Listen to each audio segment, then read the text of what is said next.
Les invitamos a escuchar Santos en el Claustro, dirigido por Fray Santiago Cantera.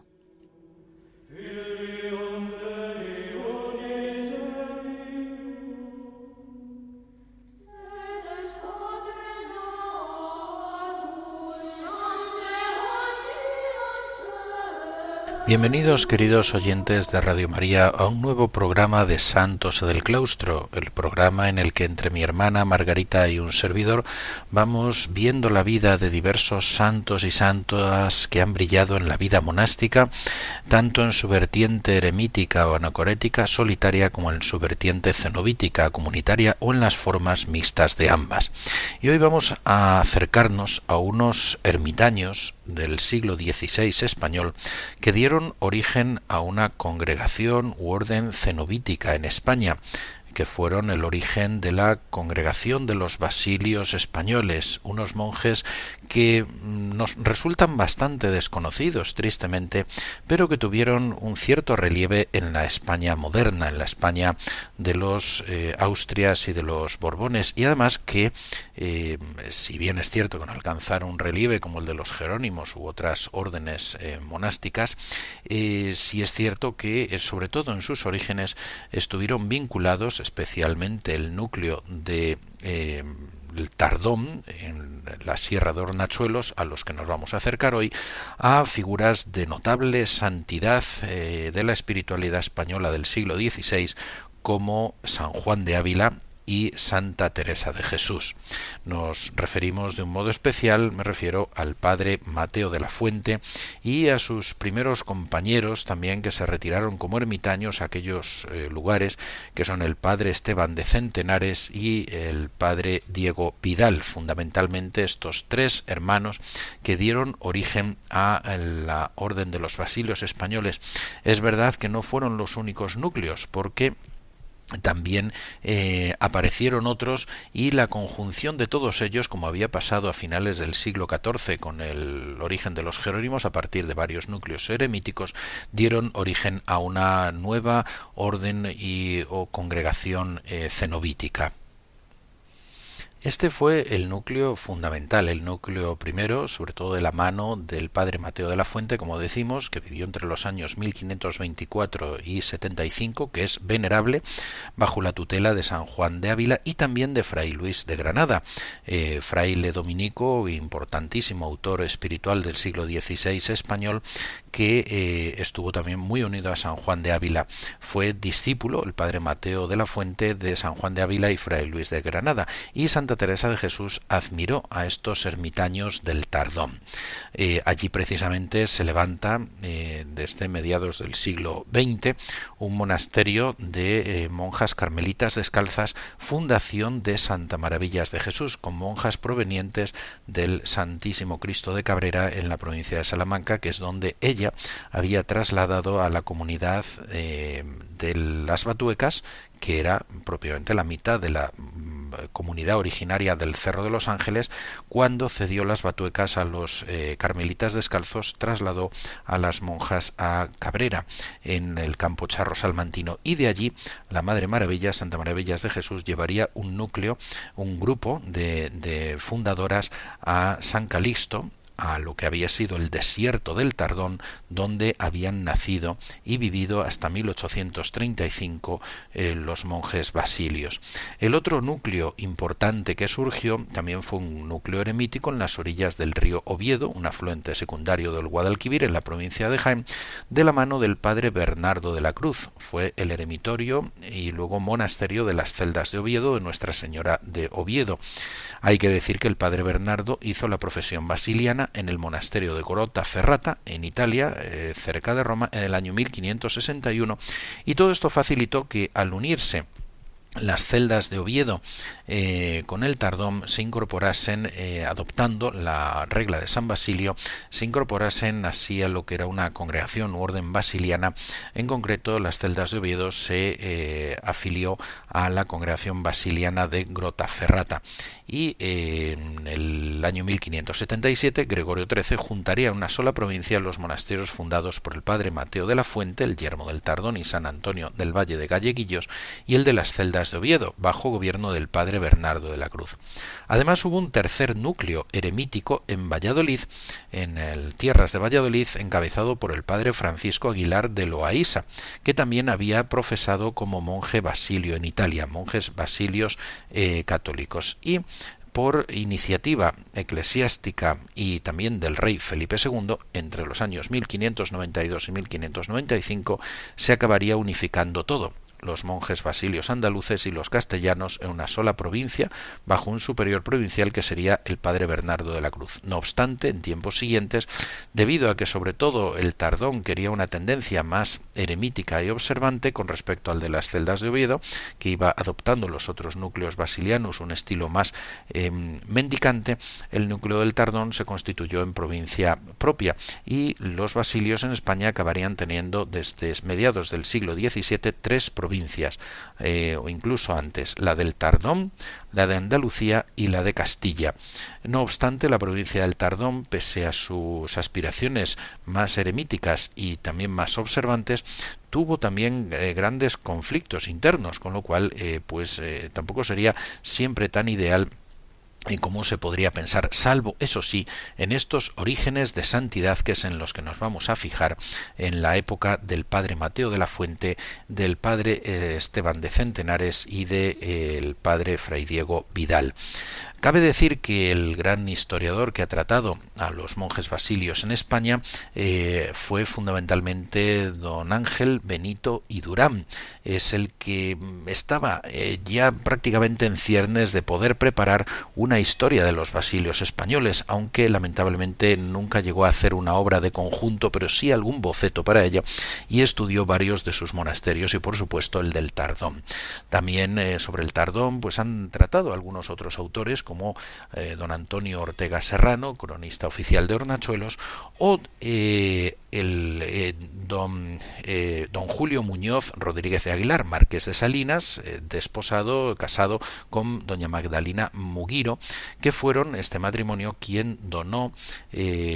una parte importante de San Calixto a la Madre Maravillas, Santa Maravillas de Jesús, para la instalación de las Carmelitas Descalzas. Ella, la Madre Maravillas, precisamente al conocer las crónicas de cómo habían surgido los monjes basilios allí y al conocer lo que Santa Teresa decía de ellos, de aquellos santos varones, aquellos santos ermitaños del Tardón, fue el que dio esos terrenos para la fundación de las Carmelitas, el marqués de Salinas, don Julio Muñoz Rodríguez de Aguilar, y su esposa doña Magdalena Mugiro, y él preparó también precisamente pues una reseña amplia acerca de los orígenes del monasterio del Tardón. Podemos decir, por otra parte, antes de entrar en la vida de estos santos varones, de estos ermitaños, que en España sigue a día de hoy habiendo una vinculación de un monje benedictino con los basilios, especialmente muy recientemente. Se trata del padre Manel Nin y Güell, monje de Montserrat de Barcelona, que fue nombrado por el Papa Francisco exarca apostólico de Grecia, es decir, pues el exarca, el obispo, podemos decir, para los católicos de rito bizantino, de rito oriental en Grecia, y muy recientemente, en febrero, ha tomado posesión, en febrero del año 2026, ha tomado posesión como superior del monasterio de Grottaferrata, cerca de Roma, que es un monasterio de larguísima tradición. Propiamente fue fundado en torno al año 1004 por San Nilo de Rosano para monjes basilios o monjes basilianos católicos, es decir, monjes que se rigen por la regla de San Basilio, que celebran el rito bizantino tanto en la Divina Liturgia, es decir, en la Santa Misa, como en el oficio divino, el rezo de la liturgia de las horas. Este monasterio, que había llegado a tener unos 200 monjes en momentos de esplendor, pues en tiempos recientes estaba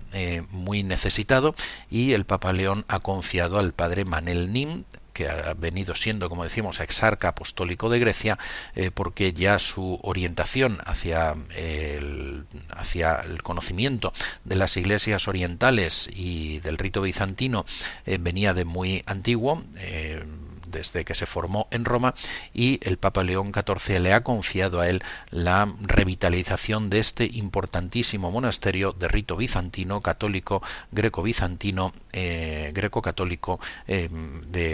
cercano a Roma. Un punto neurálgico para la potenciación del cristianismo católico oriental y también de cara pues a toda la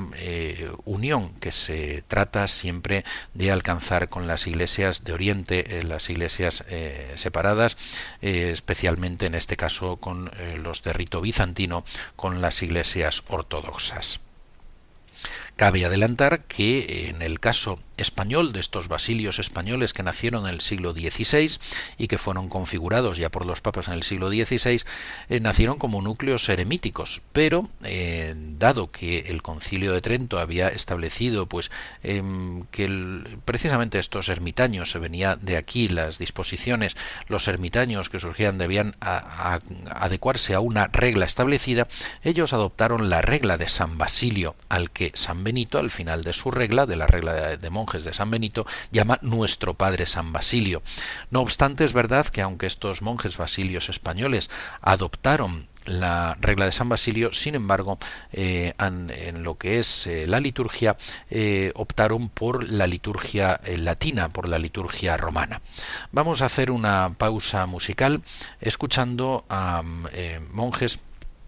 orientales, escuchando el canto bizantino,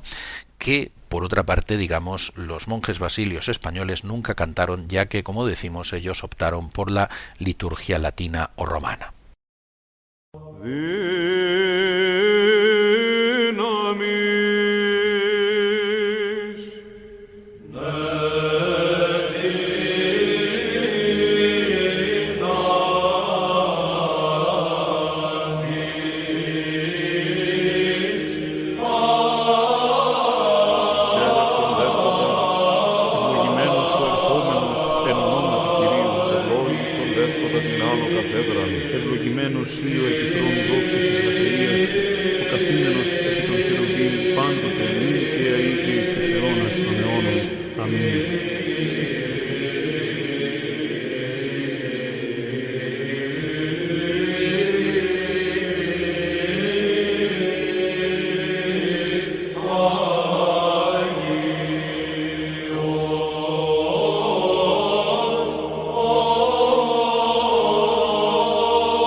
Tras escuchar este ejemplo de canto bizantino de los monjes del Monte Athos, la república monástica del Monte Athos en el norte de Grecia, en la península calcídica, una de las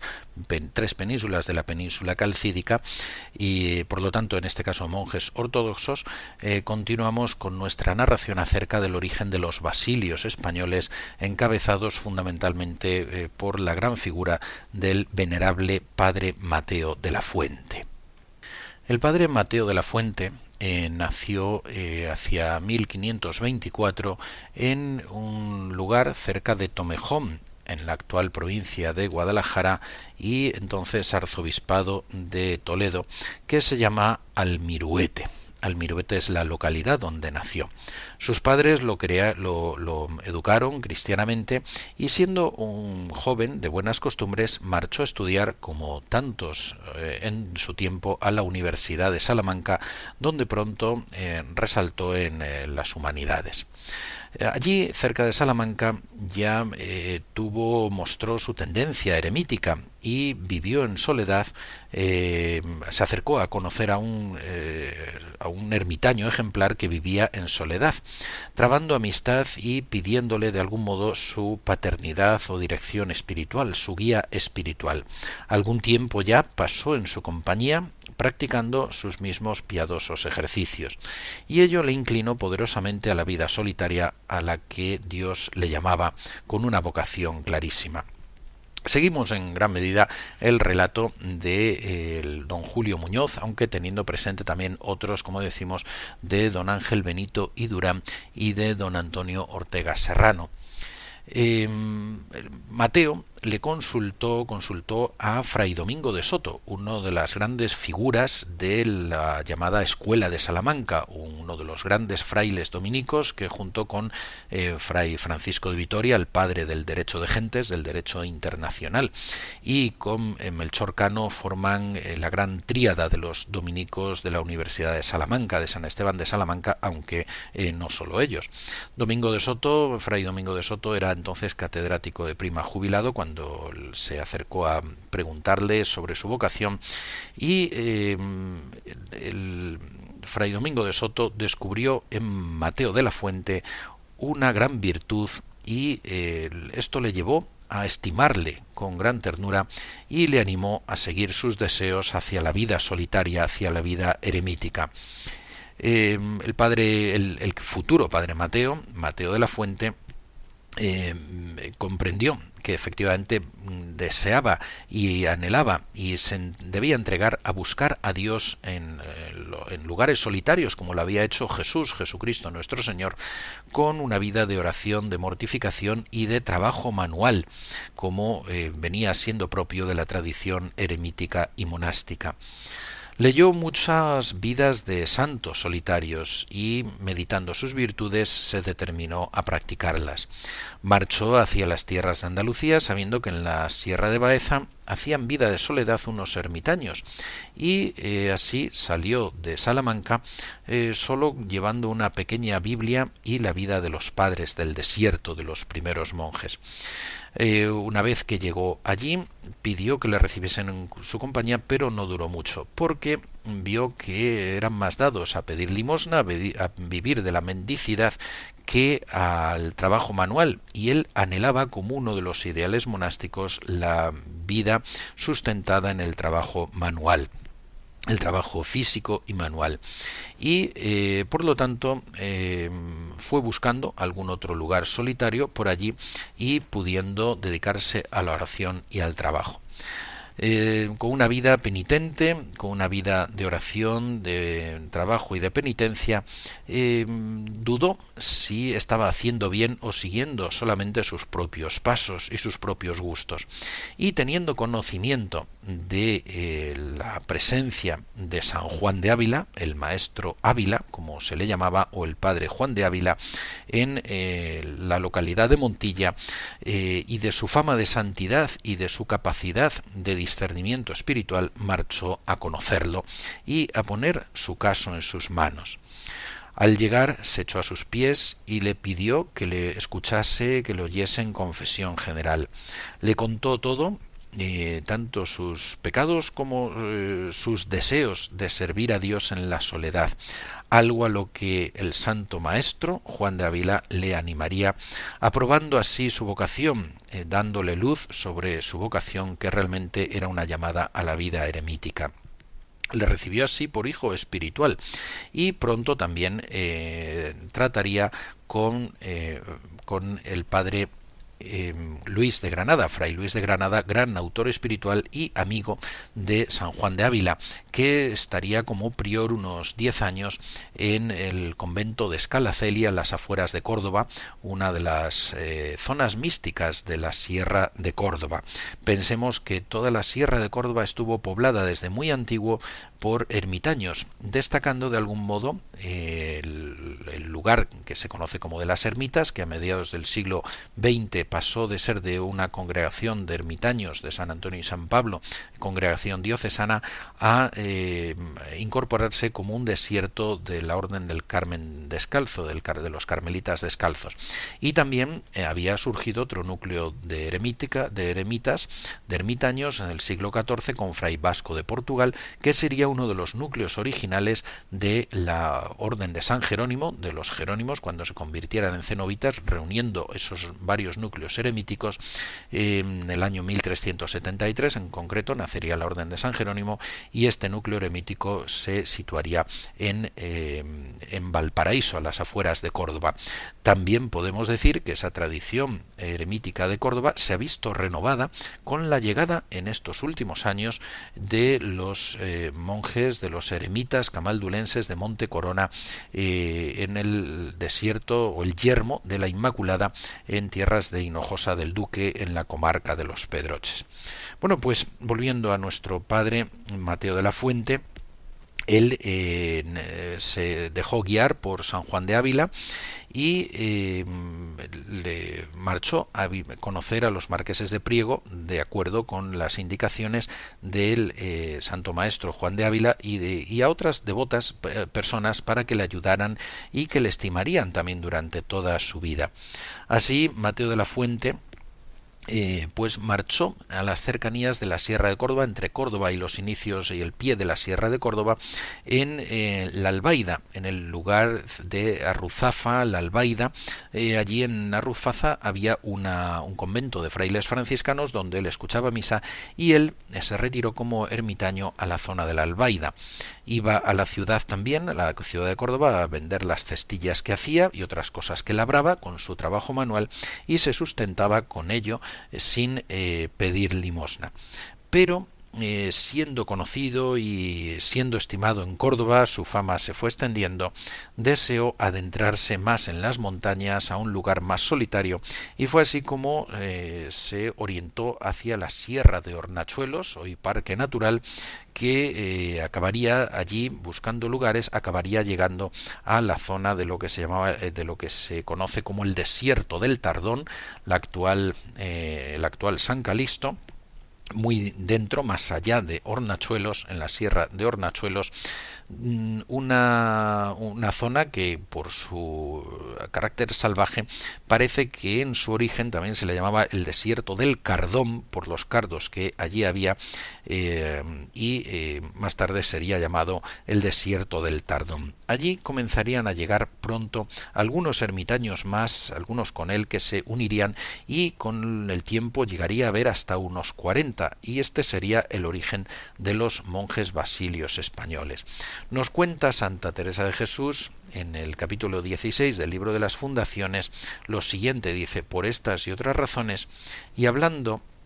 por estas y otras razones y virtudes debía merecer con nuestro Señor que le diese luz de lo que era el mundo, para procurar apartarse de él. Habla del padre Mariano. Y así comenzó a pensar qué orden tomaría, intentando las unas y las otras. En todas había de hallar inconvenientes para su condición, según me dijo. Supo que cerca de Sevilla, más bien de Córdoba, estaban juntos unos ermitaños en un desierto que llaman del Tardón, teniendo un hombre muy santo por mayor que llaman el padre Mateo. Tenía cada uno su celda aparte, sin decir oficio divino, juntándose en un oratorio para oír misa. No tenían rentas ni recibían limosna, manteniéndose de la labor de sus manos, alimentándose harto pobremente. Parecióme cuando le vi el retrato de nuestros santos padres. En esta manera de vivir estuvo unos 8 años, hasta que luego pasó a los carmelitas descalzos. Por allí pasaron también, por ejemplo, el padre Fray Juan de la Miseria, que abrazarían también el Carmelo, la reforma carmelitana de Santa Teresa, es decir, que el desierto del Cardón fue un lugar de arribada de santos ermitaños, algunos de los cuales luego pasaron al Carmelo descalzo. Fue hacia 1542 cuando Mateo de la Fuente, o Fray Mateo de la Fuente, llegó a la Albaida y a la zona de San Calixto, a la zona del Tardón. Vamos a dejar aquí el programa para continuarlo en el siguiente, puesto que su figura, así como la de sus primeros compañeros, resulta de un gran interés. No están oficialmente canonizados, pero sí cuenta el padre Mateo de la Fuente con la consideración de venerable en reconocimiento de sus virtudes heroicas. Encomendándonos a él, cuyos restos se conservan en la iglesia del monasterio de Carmelitas Descalzas de San Calixto, donde estaba el Tardón, y encomendándonos también a la Santa Madre Teresa de Jesús, a San Juan de Ávila y también al ya siervo de Dios Fray Luis de Granada, cerramos este programa y pido a Dios que les conceda su bendición. Como saben, pueden escuchar el programa de nuevo en el podcast y, si lo desean, escribir a santosenelclaustro@radiomaria.es. Que Dios les bendiga.